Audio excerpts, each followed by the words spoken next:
What's up, YouTube? How y'all doing? What is up? I'm trying to figure out a way to put some echo in it. People don't like the echo, so how about that?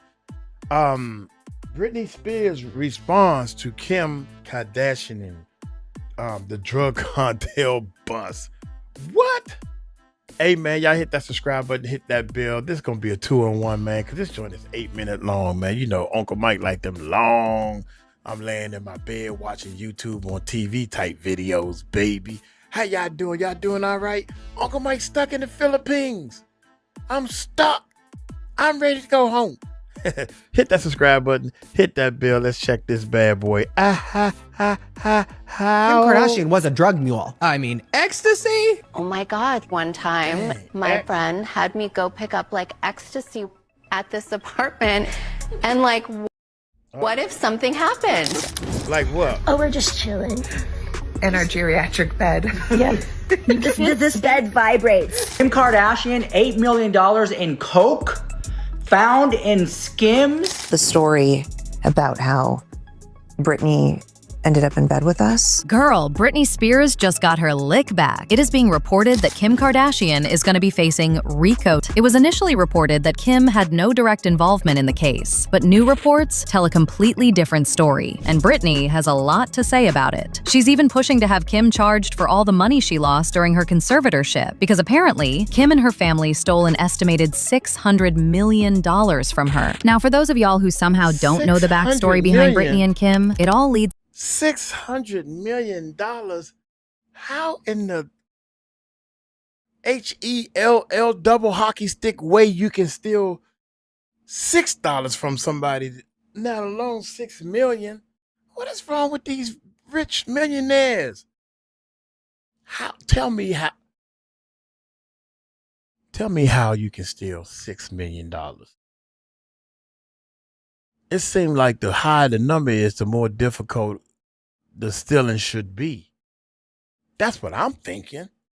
Maybe it's the opposite. The more money you got, the easier it is for people to steal. Because I got $6 in my wallet, and I'd be damned if I'm not going to miss it if somebody steal it. $6 million?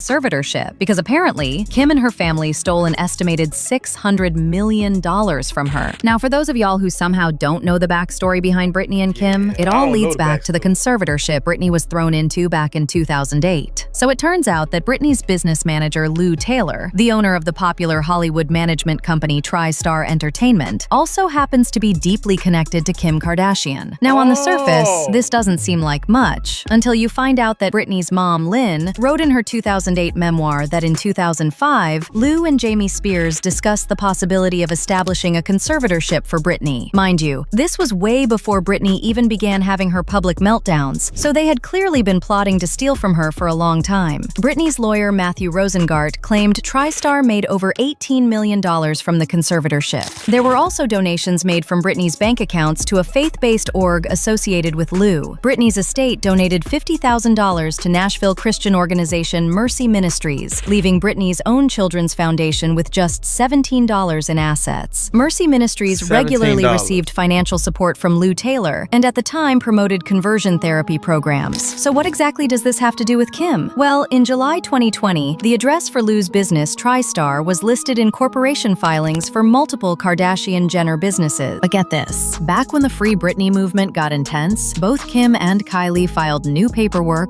wiping Lou's name from the filings. But mind you, TriStar's address was still listed all over the paperwork. That's when people knew that this went deeper than it looked. If Lou was just another employee to Kim, why would she be doing all these sneaky things to stop people from knowing that she was still working with her, instead of just firing her and hiring another agent? Unless, of course, she has done some dirty business deal with Lou that could possibly destroy her if Lou ever got mad and revealed details of it to the police. And this is when people dug out that mess about Kim helping Lou to launder for over $600 million of Britney's money. So it turns out that Britney's father, Jamie Lynn Spears, was made trustee of Britney's SJB Trust in 2018. Now, it's being alleged that he transferred $600 million of Britney's money to Taylor, who was then the vice president at an investment firm called Stonebridge. From there, Stonebridge supposedly moved the money to another company with the same name, all the way in Panama. Now, from there, the money was moved back into the US and was used in the purchase of 51% of Kylie Cosmetics for exactly $600 million.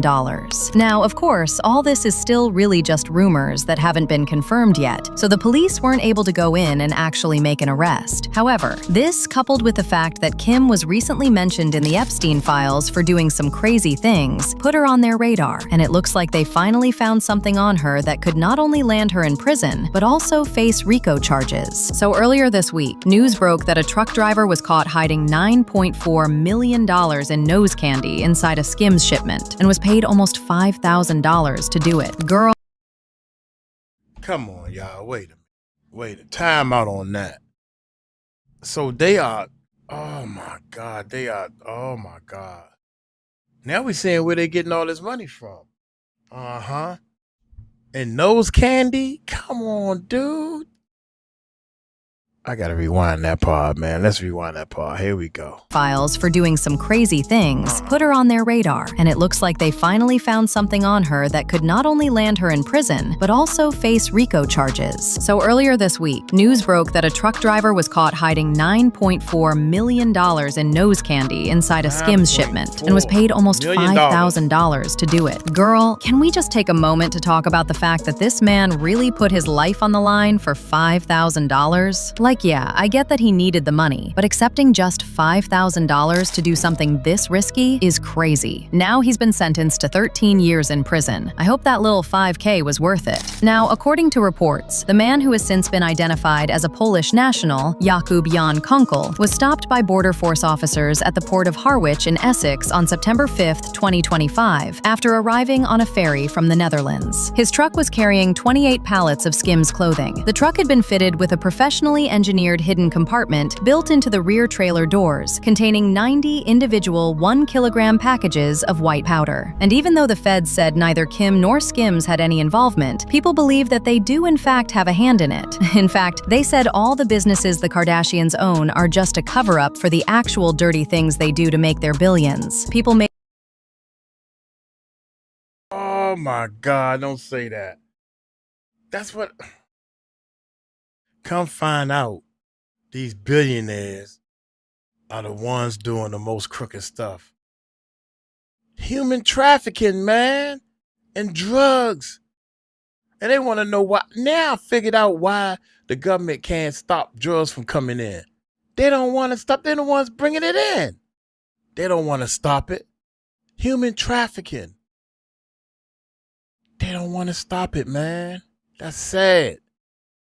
Oh my God, that's sad. People believe that they do in fact have a hand in it. In fact, they said all the businesses the Kardashians own are just a cover-up for the actual dirty things they do to make their billions. People made multiple tweets like these that said, Kim Kardashian is allegedly building her billion-dollar empire by running a full-scale cartel operation. UK authorities have just uncovered more than $8 million worth of white powder hidden inside a Skims underwear shipment. Not only has she surpassed Pablo Escobar, she has officially dethroned him as the world's ultimate lord. The claim is that she uses her underwear and makeup brands as sophisticated fronts for her dealing empire. Did any of you actually think that celebrities are seriously making money by selling athletic briefs? The sad thing is, she's just gonna get a slap on the hand and this is just gonna disappear, just like Epstein. She's connected just like she's brainwashed freaking Kanye West. And this person didn't lie about Kim getting a tap on her wrist, just like she did with the Epstein files, because that's exactly what happened. An anonymous person claims Ghislaine Maxwell had a close personal relationship with the Kardashian sisters and used that connection to help exploit their identity, as well as to harvest their eggs for multiple pregnancies. And get this complainant also said 600— I'm sorry, y'all letting flies out. I don't know where these flies came in at, so I'm jumping up to open the window and shoot a fly out. My bad, y'all. One more time. Tap on her wrist, just like she did with the Epstein files, because that's exactly what happened. An anonymous person claims Ghislaine Maxwell had a close personal relationship with the Kardashian sisters and used that connection to help exploit their identity, as well as to harvest their eggs for multiple pregnancies. And get this complainant also said $600 million used in the Kylie Cosmetics deal was stolen from them. Before this particular information, no one had any suspicions about who the anonymous person could be, but now people are saying it could possibly be Britney, and that she kept herself anonymous to draw attention to herself. And if that's the case, it just shows that Britney is done and wants justice. And something tells me this ain't the last time we are going to hear from her. Now, I can't tell for a fact if Kim is actually going to get arrested, but with the way things are going, it doesn't look like she can buy her way out of this. And it doesn't help that Kanye allegedly made this post on Instagram, basically implying that the reason the Kardashians have billions of dollars to their names is actually because of their illegal businesses, not the beauty brands they throw in our faces. How do y'all think she got this rich? As usual, people had their thoughts, like this person who said, "She is guilty and everybody knows it. Send her to jail forever and ever. Throw away the keys. Weld the doors shut. Don't ever let her out of the cell. 24-hour lockdown forever and ever. Amen. F that bitch." Another person said, "She is using Skims as a front. If she is busted, they'll strip her of her assets and send her greedy little tail to prison." But now I want to know your thoughts. Do you really believe Kim is behind this entire substance situation? And what do you think of Britney celebrating Kim's downfall? Let me know your thoughts in the comment section below. And don't forget to click here to watch this other very messy video. God damn. Don't forget to click here to watch this messy video, but it ain't no video showing up. This video was way too short, man. So anyway, check this out, man. I think I'm getting to the bottom of this mess, especially with this dude right here. Sarah Kellen. Okay, Epstein, the assistant. All right. Now you understand why we starting to learn more and more and understand why crime still exists. They don't want to end crime. Uncle Mike just noticed this, man. Crime helps the economy to grow. I want y'all to hear this, man. Think about it. Let's say somebody invented a machine or whatever to stop crime. I'm talking no more bad people. They ain't going to jail. We don't need no guards in jail. We don't need people to build the jail. We don't need no alarm systems. Nobody stealing cars. We don't need no. We don't need none of that stuff because nobody's stealing. They stop crime. Think of all the key makers and all this stuff. Is people are not doing crime. People don't have jobs. Security guards. People to make the machines and the wand and go where. All that stuff. The government knows they need crime to make the economy go around. The government knows that. But we sitting over here thinking they should stop crime. And they the ones doing it. Bringing in the drugs. We need all this stuff, man, to help the economy go around. Y'all don't get that, do y'all? I'll call you back on that one. Look here, let's see what this Epstein dude is doing and his assistant. Here we go. Sarah Kellen has been called a Jeffrey Epstein second in command after working for him and his apparent Madam Ghislaine Maxwell for years. And she has just named names we apparently hadn't really spoken about before in connection with Epstein's alleged empire of abuse. And reportedly, we just found out who those people are. Raises a lot of questions. Was Kellen a vulnerable and helpless victim, or was she a willing participant in Epstein's alleged sex trafficking organization? The House Oversight Committee tried to get answers this week from her during a highly anticipated closed-door interview. Of all the people that we've interviewed thus far, this was by far the most substantive and productive interview that we've had. We are breaking down what we know about Sarah Kellen, her deep connections to Jeffrey Epstein, and more about those names. Welcome to Sidebar, presented by Law and Crime. I'm Jesse Weber. Sarah Kellen You've likely heard that name come up in connection with Jeffrey Epstein and his alleged criminal empire, which was reportedly devoted to satisfying his sexual desires. When you look at the government files connected to Epstein, it is essentially exposed Kellen as allegedly being one of Jeffrey Epstein's right-hand women, alongside, of course, Ghislaine Maxwell. So it is a big deal that she agreed to come forward and speak with the House Oversight Committee about her time in Epstein's inner circle. She appeared Thursday for a closed-door interview with committee members where she was questioned 4 hours by lawmakers from both sides of the aisle. Committee Chairman James Comer spoke with reporters before this interview got underway. This is a witness that was a personal assistant to Mr. Epstein. She was also a victim of Mr. Epstein. So we're bringing her in. We have a lot of questions about everything from the day-to-day activities to what she saw and what she knows. And hopefully it'll help us as we proceed in the investigation. It's going to be a tough interview. Of all the interviews we've done, this is going to be the toughest one. I'm here to listen and learn. Obviously, I can't imagine the scenario that she was in. And obviously, we know enough about Epstein to know that he was a terrible person and he was abusing these women. Now, it appears to me the Department of Justice considered her, not necessarily a co-conspirator, but rather, I don't want to say whistleblower, but someone that aided in the prosecution of Epstein. So we've just got a lot of questions about that. I know how the Department of Justice viewed her. I don't know how the Oversight Committee will view her. We're obviously, she's presumed innocent. She's going to have due process, and I appreciate her being here today. And we certainly look forward to her testimony. But again, it's going to be hard because, there's some that believe she was, 100% a victim or survivor. And then there's some that think she was a victim and victimizer. So it's just a terrible scenario. I've read her story. I've read her opening statement, and I know that, this is going to be a tough one for us. Now, Kellen has been described as Epstein and Maxwell's as basically an assistant, a staffer, with one source reportedly telling the New York Post in 2024 that Kellen, quote, had a front row seat to the debauchery.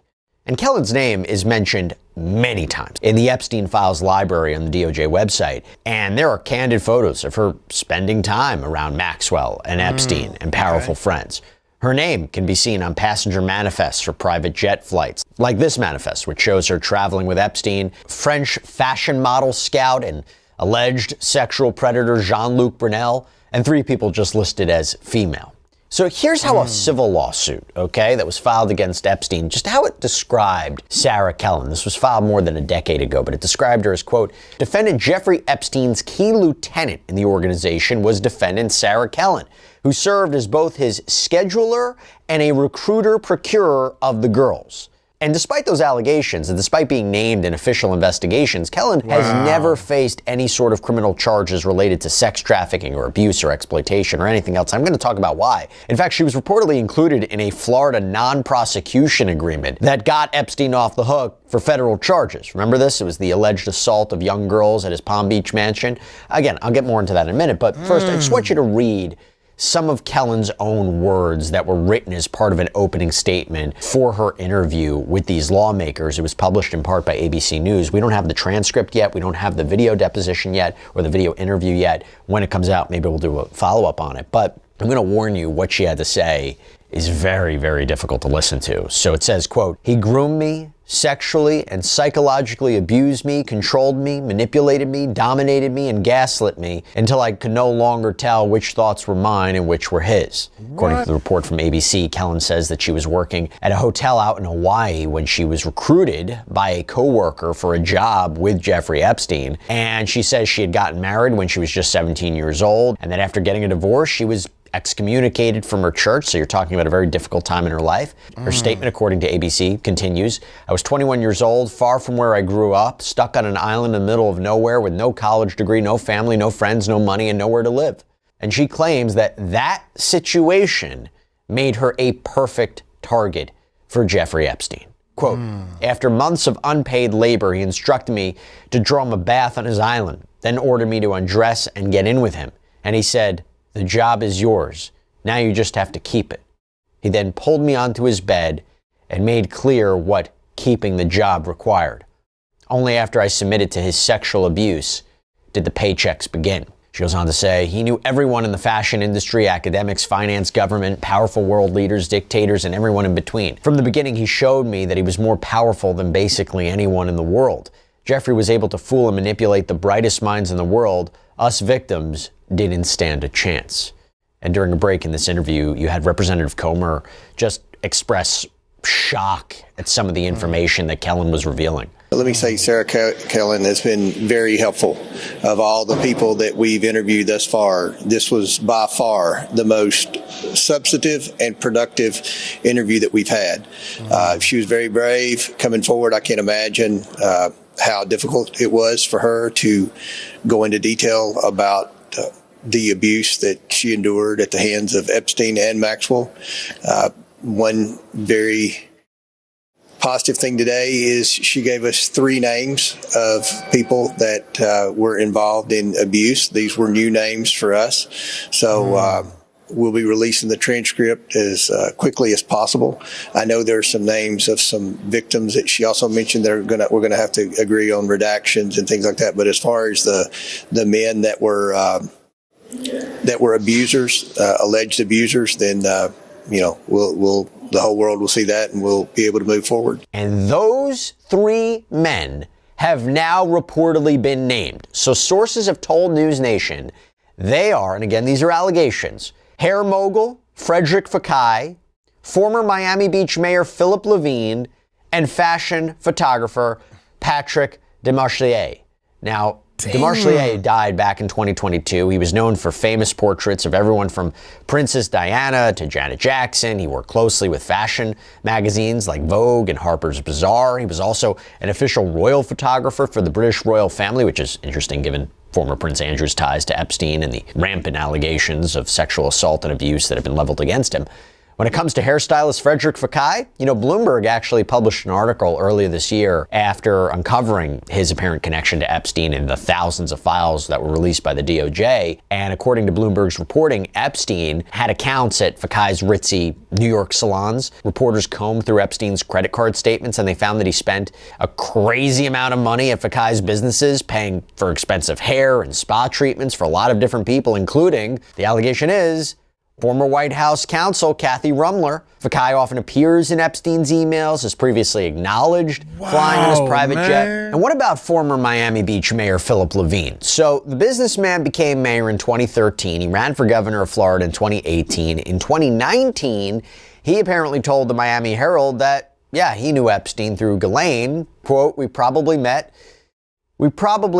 probably 15, 20 years ago at a social event in New York and probably exchanged business cards. I really don't recall where and when, never had any interactions with him and didn't meet beyond that.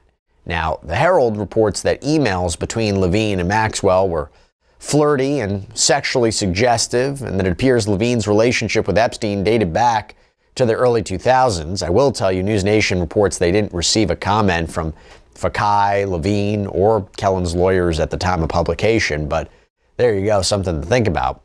Now, I will tell you from a legal point of view, it is bold for Sarah Kellen to name names, and if the transcript comes out of her interview and those names aren't redacted, which under the law they're not supposed to be, big accusations. Why? Because there has already been a lot of talk about how the victims should come forward and publicly call out their abusers, name names, shame them. Now, the difficulty with that is of potential repercussion.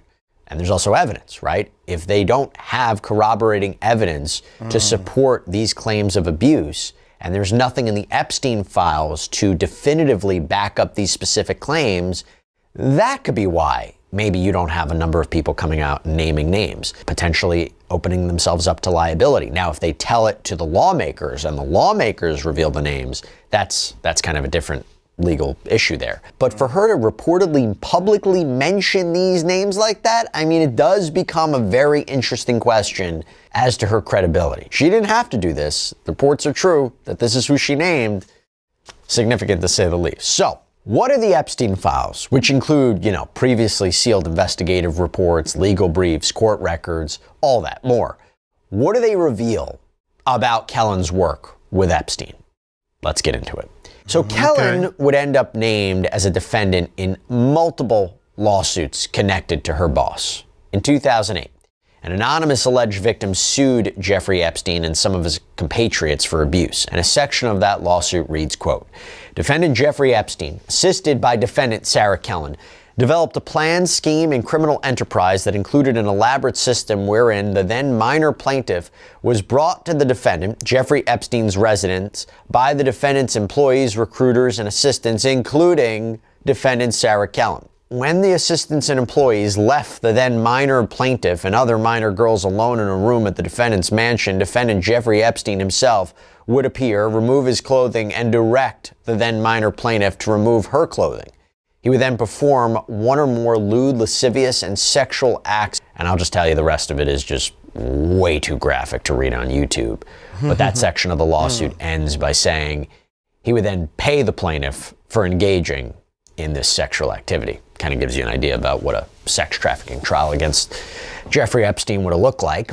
Now, I will also tell you that Sarah Kellen is mentioned again and again in official FBI interviews as being the alleged person who got everything ready for Epstein's massage appointments, which instead of being with professional masseuses, were often instead allegedly being performed by teenage girls. For example, this is from an FBI report from April 2007, quote, "Redacted was interviewed in West Palm Beach, Florida regarding a federal investigation involving the sexual exploitation of minors.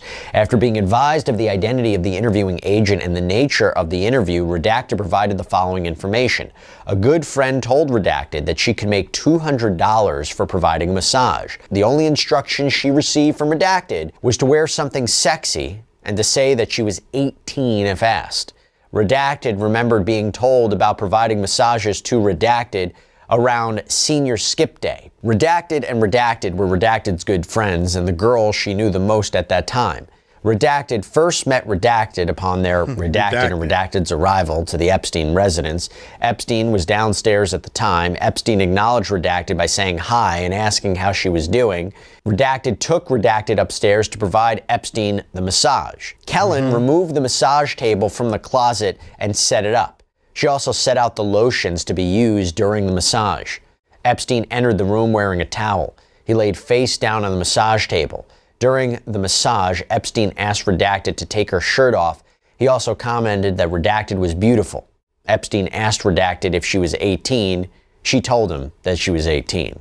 And a transcript of testimony from detectives during these secret grand jury proceedings in Palm Beach County out in Florida the year before quotes an investigator saying, "She was taken to the house. She was introduced to Epstein's assistant by the name of Sarah. Sarah then would escort her upstairs, prepare the room for the massage by putting out the ointment and the different oils." Going back to official FBI reports, quote, "During the FBI's investigation, some of the girls interviewed by PBPD were re-interviewed and additional girls were interviewed for the first time. During those interviews, the girls related that Redacted, Epstein's assistant, would contact the girls while Kellen and Epstein were still in New York or elsewhere in order to arrange massage times upon his arrival in Palm Beach. The FBI also has collected the flight manifests for Epstein's 2 private planes during the period of January 2004 through December 2005, as well as cell phone records for Redacted, Epstein, and some of the girls. The investigation revealed that prior to flights to Palm Beach, Kellen would contact some of the girls via cell phone. The massage pads show evidence that the girls responded to those telephone calls and left messages confirming their appointments. Now, an extensive probable cause affidavit that was filed by Palm Beach police made note of Kellen's apparent attempts to keep girls coming back for more, quote, work. So it says, Redacted said when Epstein announces to his assistant Sarah that he's traveling to Palm Beach, Sarah would then contact Redacted to arrange girls to work for Epstein. Redacted stated that once her parents discovered that she was visiting Epstein, they disapproved of the encounters with him and she stopped. Redacted further stated that Sarah still tries to call Redacted's house and leaves messages. And as investigations ramped up in this case, it is alleged that Sarah Kellen made attempts to contact these girls and find out what they knew about police inquiries. This is from the same Palm Beach police probable cause affidavit. Quote, at the conclusion of the interview, the tape was stopped. I was informed that Sarah had attempted to reach Redacted via cell phone. A voicemail message on October 4th, 2005 at 10:59 a.m. revealed a female voice who identified herself as Sarah, who requested Redacted to call her back in reference to the police questioning. Redacted provided the incoming telephone number. Redacted stated she inadvertently told Redacted about the police investigation because Redacted had called her to tell her about how she just received a rental car from Jeffrey Epstein.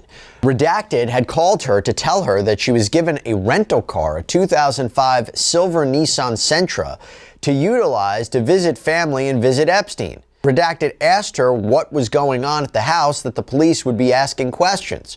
Redacted stated Redacted then called Jeff and Sarah and asked what was going on in reference to the ongoing police investigation. According to Redacted, Sarah has since then been trying to contact her to ask about the police questions.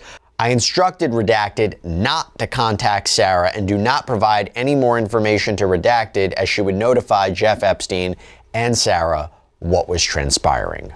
And it wasn't just witness accounts that police were using as part of their investigations. No, they were also keeping an eye on Kellen herself. What do I mean? So as part of the government's case against Ghislaine Maxwell, the Attorney General's office requested what are called silent hits, which according to the ACLU are ways to kind of flag someone's travel, basically an indication that someone's on a watch list. And part of email communications within the prosecutor's office says this in reference to Ghislaine Maxwell, quote, yup, she's currently in the U.S. I have her travel and Redacted's already saved from 2000 to current. I'll put the silent hit on Kellen and send out an update when it's confirmed. So essentially, they're keeping tabs on her. They're tracking her in a way. Now, investigators also took a close look at Kellen's cell phone records. There was a report that was included in the Epstein files release and states, quote, I began an analysis of Redacted's cellular telephone. The telephone number is assigned to Sarah Kellen, and the financially responsible party is Jeffrey Epstein of Redacted in New York City, New York. The time frame which was subpoenaed was September 2005 through October 2005. There were 87 pages of calls made either to the cell phone or from the cell phone. The local 561 numbers were analyzed. The spreadsheet was prepared and placed into the attachment file of who was called. The unknown numbers were researched using phonefinder.com, and subpoenas were requested to determine subscriber information. This was done to identify additional victims or witnesses.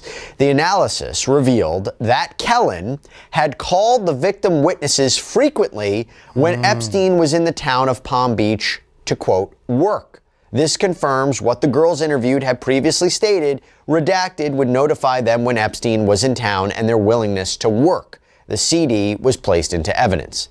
And I just want to emphasize that this is reportedly 1 month worth of calls to or from Kellen's cell. So you're talking 87 pages. That is a lot of calls.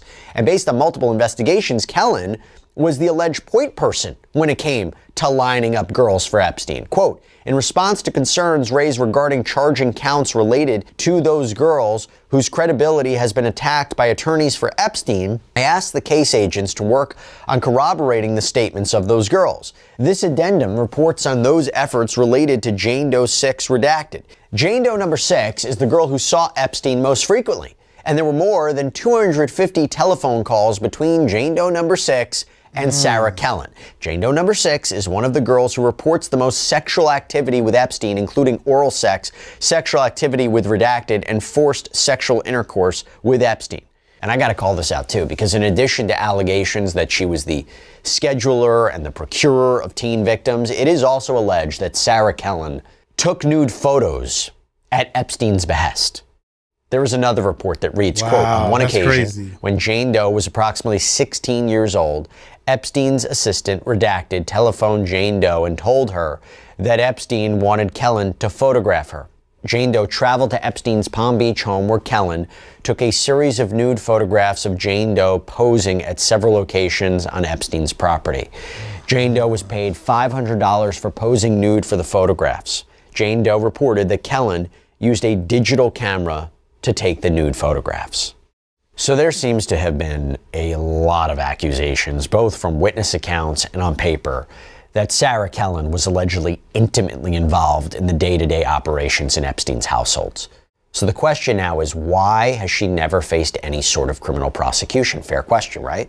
Well, I will tell you that prosecutorial decision-making was never really made clear in the files. However, this could be a complicating factor. I mean, according to ABC News, the DOJ records show that the government didn't argue against the idea that Sarah Kellen, quote, was herself a victim of abuse by Epstein, and highlighted how her narrative was in line with other alleged victims who worked for Epstein. We also have the complication of the non-prosecution agreement, the NPA that Epstein entered into as part of a so-called sweetheart deal back in 2008, 2007. That's when he agreed to plead guilty to state charges, right? Solicitation of prostitution, solicitation of a minor, and the extraordinary steps that were taken to keep details of that NPA a secret. I mean, according to ABC News, in an email that recently became public, an attorney for Epstein said to a prosecutor on the case, quote, "Please do whatever you can to keep this from becoming public." And this agreement basically shields Epstein and 4 co-conspirators or alleged co-conspirators, females who work closely with him, from being prosecuted federally.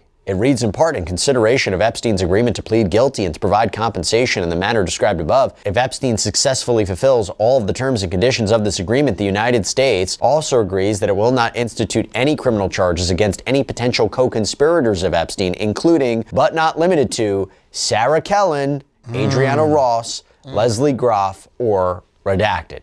The redacted name there, probably Ghislaine Maxwell. She's been fighting the federal government for years to get her sex trafficking convictions overturned. Her attorneys say this NPA protected her from prosecution, and I will tell you, it hasn't been a winning argument. So far, appeals have not been successful, and she's still serving a 20-year prison sentence.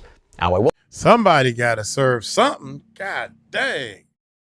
Somebody got to. Epstein, they done let him out. Tomorrow he offed himself. Yeah, right. That's bull. God dang. All this stuff going down. Ain't nobody going to prison. I'll call y'all back, man. My bad. That's my fault. Sometimes I'll outburst.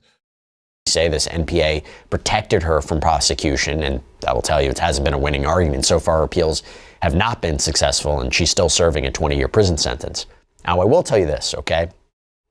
When it comes to the NPA, Kellen seems to say now she had no idea it was even a thing. ABC News reports that in her opening statement for this interview on Capitol Hill, she said, quote, "No one from law enforcement ever spoke with me, ever heard my side, ever asked me a single question. I did not even know my name was in that agreement until after it had been signed and released to the public. The federal government of the United States branded me a criminal in a secret deal with my own abuser without ever once speaking to me." Now, other court filings and communications that were released over the last few months, they lay out discussions among federal investigators after Epstein's death, as they tried to decide whether Kellen could face or should face any charges. And included in those discussions were emails with Kellen's attorneys, who of course recommended against prosecution, citing Kellen's own experiences as a victim of Epstein. And just to reiterate, ABC News reports that the decision was made not to charge her, but the exact reasoning hasn't been made clear. I just got to talk for a moment about one more thing, about another connection between Sarah Kellen and Jeffrey Epstein. And that is her now ex-husband and NASCAR champion, Brian Vickers. So it appears that Vickers and Epstein were friends for years. Maybe that's a strong term. I don't know. Associates. I don't know. Look, here's the way to look at it. So Vickers' name and email address showing up in the Epstein files along financial questions and inquiries about NASCAR sponsorships and dirty jokes. That's what's come up. In fact, Vickers was still in contact with Jeffrey Epstein just months before his arrest. You have this February 2019 email that has the subject line, "Thought you would like this," laughing emoji, and "Happy Valentine's, buddy." And then there's a winking face, a movie attachment. What exactly that attachment is unclear. You go back to 2012, there's an email believed to be from Sarah Kellen to Epstein that reads, "Redacted and Porter are in town for Porter's B-Day. Having a B-Day party tonight. Had brunch with them, earlier with them, and Brian Vickers. Brian is trying to put the moves on. Any thoughts?" And a few days later, Kellen says in an email with a female friend, "NASCAR guy I like, but he has a reputation of being a major playboy. We've been texting a bit the last few days. He's going to a wedding in St. Thomas next week, and I will also be on the island the same time, so maybe I'll see him there. Going to invite him to the island for lunch. We'll see. Not going to get my hopes up, but it's been fun to flirt and help get my mind off of other things." And then a few months after that, Sarah Kellen emails a coworker saying, "Anywho, I'm boarded on my flight to Cali now. Yes, meeting up with Brian. He's racing in NASCAR in Sonoma on Sunday. I'll be meeting the parents and all his NASCAR friends this weekend. Yikes." So Vickers and Kellen, they got married in 2015. He retired from racing, apparently citing health issues. And 10 years later in 2025, they announced they were getting a divorce. And something else interesting that was spotted in the files that was apparently flagged by investigators working on the Maxwell case. This is a copy of a message that was reportedly sent by Vickers via GoFundMe. It's unclear who Vickers was exactly communicating with, but based on the information in the email, it seems he was responding to someone who had directly messaged him, thanking him for a donation. And as part of the long message, Vickers seemingly wrote this, quote, "We do not know each other, but having been a survivor of multiple major near-death health issues myself, plus having a wife that was completely abandoned by her family over a cult at a young age, then sexually abused, trafficked, and forcibly raped by 3 different men for 20 years straight, starting as a child at 13, I was specifically moved by your own story of abuse and recent life health challenges. I will never be able to imagine what you and my wife have suffered, but watching my wife in therapy for many years and cry herself to sleep on and off for 8 years, I can only imagine." And that message appears to have been forwarded to the FBI in 2020. It's unclear when the original note was sent, but obviously you can see why it's significant, right? We, of course, don't know how much Vickers knew about his wife's work with Epstein. Maybe she revealed things to him that changed his opinion on the financier. We just can't say for sure. But just to close this out, Oversight Committee Chairman James Comer said that the transcript or transcripts of Sarah Kellen's interview would be released as soon as possible. It is maybe also possible that we could see a video version of the deposition released as well, although her claiming to be a victim, maybe not. And we'll just keep an eye out and see what happens. Maybe we'll do a follow-up sidebar episode. And other important depositions that are set to come as well include one with former Attorney General Pam Bondi, because after she was removed as AG, Bondi had said she wouldn't be appearing for a deposition, but when lawmakers threatened her with contempt, there was a new deposition date set for May 29th. That's according to The Guardian. That's all we have for you right now here on Sidebar, everybody. Thank you so much for joining us. And as always, please subscribe on YouTube, Apple Podcasts, Spotify, wherever you should get your podcasts. You can also check us out on NBC's Peacock as well if you want. Man, they all over the place. Dude, somebody got to pay, man, with all this Epstein stuff going on. Somebody got to pay. That's all I got to say. I'm going to get on up out of here. Y'all take it light, take it slow. Tell them Uncle Mike told you so. Peace out.